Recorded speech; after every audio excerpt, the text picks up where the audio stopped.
The kata Annanko has its origins in Taiwan, and it seems it was brought to Okinawa in the 1920s by Kyan Chotoku.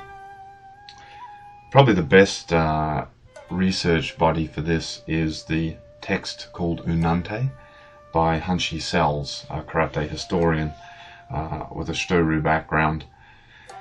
And in that text and in other articles he's published, he describes that Kyan either brought the kata back from the region, or in fact from exposure to techniques in the region, created a basic kata of his own, called it Annanko, and started to propagate that on his return to Okinawa. If you want to look further at Kyan and his history and influence karate in Okinawa, and in particular Shorin-ryu, go to our wiki charts at downloadkarate.com, which allow people to enter the karate lineages of their various styles, including their own name. There's no cost to do this, and we've got about 500 or 600 names so far logged in there, all the way back to the masters of the 1800s in Okinawa, moving forward to modern day shodans. So the response to those charts has been good. The kanji itself for Annanko translates to light from the south. It's simply made up of 3 kanji. The first one is the character for peace. It's one of the same characters that appears in the word pinan or heian for those kata. The second kanji is the character for south, and then the final one is the character for light. The kata itself is practiced by Okinawan styles and more of mainland Japan karate these days. Shito-ryu would be a primary practitioner of the kata. It obviously has different versions in different styles, and this video is not really wanting to hone in on that too much. The basic embison or core pattern is given from a Tani shito-ryu perspective, and really we want to get into what's the Bunkai or the meaning behind the motions rather than worrying about specifics of the motions. With that said, we will walk through the pattern in full. We will have multiple people do the pattern from a few angles, and then we'll get into the Bunkai. Myself, my time in Japan was Tani shito-ryu. My time in Australia before that was also of a Tani shito-ryu line, meaning that the kata went presumably from Kyan Chotoku through to Mabuni Kenwa and the Okinawan system. From there it went to Tani Sensei. In the same region was Sorakawa and Iba Sensei, and these are the 2 sensei I learned from in Japan. With Sorakawa Sensei, he may well have learned it directly from Tani or Fujiwara, another peer of his, or perhaps he even saw Mabuni do it at some point. Sorakawa Sensei, in fact, received his third dan from Mabuni Kenwa, the founder of Shito-ryu. In that dojo, Iba Sensei, even though he was a junior to Sorakawa Sensei, Iba Sensei in 8th Dan was clearly the expert in Annanko in that dojo. It was his favorite kata, one he drilled enormously over his karate career. And I was fortunate enough, I guess, to get multiple classes over a 4 or 5 year period of hanging around that dojo. I don't want to downplay other styles derived from Okinawan practices that practice Annanko. I simply won't talk on their behalf because I haven't been part of those styles, even though I may have cross-trained with them a little here and there. There are 2 or 3 different embison for the kata or patterns, but predominantly this kata is a fairly well conserved kata, like some of the others from Okinawa, including Seipai and Seinshin, even across quite different styles like Goju and Shito-ryu. I will take a brief moment to mention one other shito-ryu group that is a practitioner of this kata, and that's the Saito shito-ryu group, which I'm fairly close to through links with Hanshi Sells, an 8th Dan, and Kiyoshi Bartholomew, a 7th Dan in that style. And both those 2 individuals learnt directly from Kenzo Mabuni, Kenwa Mabuni's son, and Kenzo Mabuni really carried the torch of the pure version of shito-ryu that was taught after his death.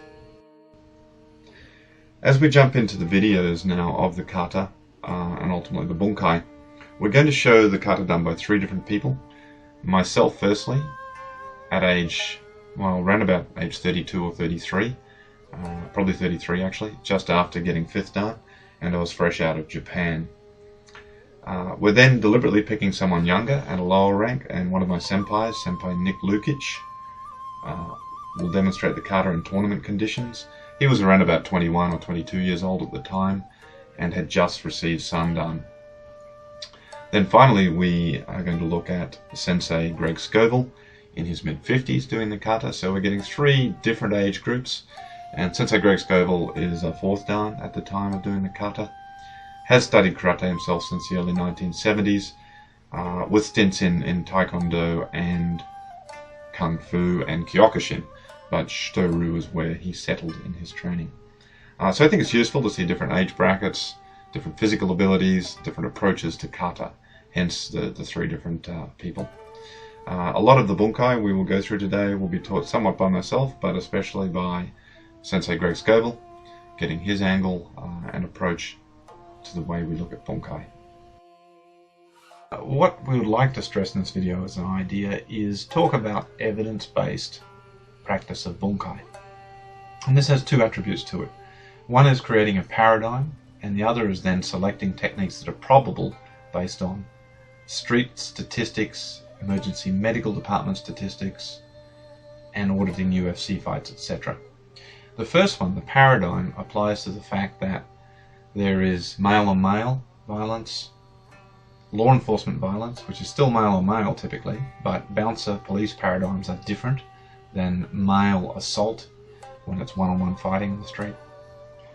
You've got female self-defense in the street against strangers, and then a 4th example category is female domestic violence, which have different characteristics. So what one can do is pick a selection of bunkai that suits their paradigm, and then within that selection one can pick techniques that are probable in the street based on the data that's out there today, from assault files, police records, emergency departments, etc. For this video we're not going to give a single paradigm, that is male-on-male violence or law enforcement violence as an example, or female. We're actually going to give a selection of bunkai that span female violence, both domestic and stranger, law enforcement, which more often includes things like arm bars and chokes, and male-on-male violence, which does not include very often things like chokes and arm bars. Male-on-male violence is much more about impacting to the head and other common events. So what you're going to see today is a bit of a broad spectrum approach to bunkai, but it's more to raise the issue, are you aware of these spectrums and how do you apply it or think about it when you engage in bunkai? The aim remains to still pull from the very large pool of karate techniques that all the kata offer. But in this approach to selecting bunkai, we want to search for the overlap zone. Given a lot of classical martial arts actually is not that practical on the street. You just never see them when you look at statistics of police activity, what injures people, and thirdly looking at true fight environments of male on male like UFC. And of course in the street there's the pink or orange circle we've got represented here of probable events in the street, some of which are very probable and others are not so probable. There's that graded scale. So in this selection of bunkai we're looking for a paradigm and then the overlap area, given we are karate practitioners, of what is both from our traditional pool of options combined with what's likely in the street, so that we are best fitting our art into something that is practical. Annanko!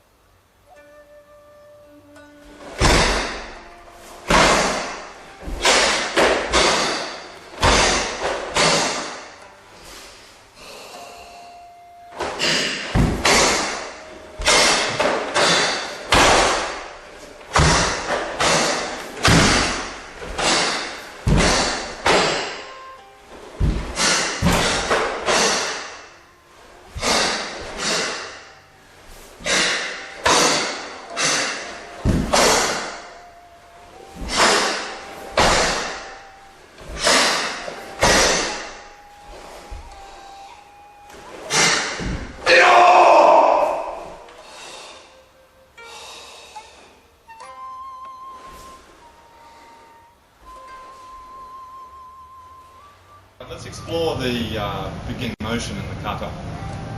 And I'll make a couple of comments about form. So you'll sometimes see it, arms just flipping up in both directions. Sometimes you will see more of a shito-ryu strike versus a shito-uke, a block.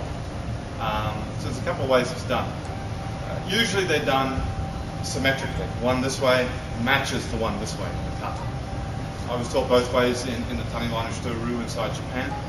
What I do nowadays as a higher rank is I actually shuto-uke there, receive, and shuto-uchi on the other side. So I've broken the symmetry. Probably wouldn't advise that for lower ranks, but just to let you know, that's where I go when I perform the kata personally. Now, if you look at the bunkai, let's take Sensei Greg. The application that I like to use for this is simply it's a hook coming in, and I'm getting a hand. It could be up there, it could be here, but I'm getting a double hand protection up in this region to cover that hook. Then from there, I'm cutting in with the strike on the other side, which is 1, 2. In essence. So Greg throws it nice and hard, 2, straight in there.